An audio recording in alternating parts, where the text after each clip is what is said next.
ရိုနယ်ဒိုဆိုတာနဲ့လူတွေအာယုံစိုက်ခြင်းခံနေရတာကအစမ်းကျဲတော့မဟုတ်ပါဘူးအားလုံးပဲမင်္ဂလာပါစူပါဖွတ်ဘော်အေးဒီမှာတင်ဆက်ပေးနေပါတယ်ထုံးစံအတိုင်းရိုနယ်ဒိုရဲ့အင်တာဗျူးကတော့ပွဲစုနေပြီပွဲစုရတဲ့အကြောင်းရင်းမှာလဲရိုနယ်ဒိုကသူများကိုပုတ်ခတ်ပြောဆိုနေလို့လည်းမဟုတ်ဘူးမဟုတ်တန်းတရားတွေပြောနေတာမို့လည်းမဟုတ်ပြန်ဘူးသူရဲ့ထုံးစံအတိုင်းသူ့ကိုယ်သူဘယ်လောက်ထိယုံကြည်လဲဆိုတဲ့အပေါ်မှာအခိုင်အမာပြောဆိုသွားခဲ့တာကြောင့်နေပါပဲလာလီဂါက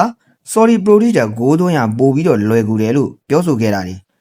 လွယ်ကူချင်းတရားပါပဲအဲ့ဒီအချိန်တုန်းကသူ့ကိုဂိုးဖန်တီးပေးတဲ့သူတွေအများကြီးရှိနေတဲ့ကြားကသွင်းရတာလေအခုတော့ sorry prodigy မှာသူကတယောက်တည်းပဲရုန်းကန်နေရတာ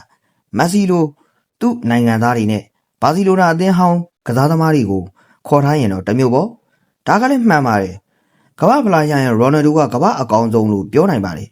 အဲ့လိုမဟုတ်ရင်ကမ္ဘာဖလားကိုရိုနယ်ဒိုကအာယုံမရှိဘူးဆိုပြီးပြည့်မော်ဂန်ကိုပြောဆိုခဲ့တာပါငါကကမ္ဘာပေါ်မှာအကျော်ကြားဆုံးလူပဲငါထပ်ပို့ပြီးကြော်ကြားတဲ့သူတယောက်ရှိရင်ပြောပါဦးမော်ဂန်လို့ပြောဆိုခဲ့တာလေဗခန်းနဲ့ကန်းကြီးမှာအတူတူရှိနေရင်လူတွေကကျွန်တော်ကိုပဲပို့ပြီးတော့အာယုံစိုက်ခံမှာအသေးကြပါပဲဗခန်းကမျက်နှာပဲလှတာပါကျန်တာကတာမန်ပါပဲ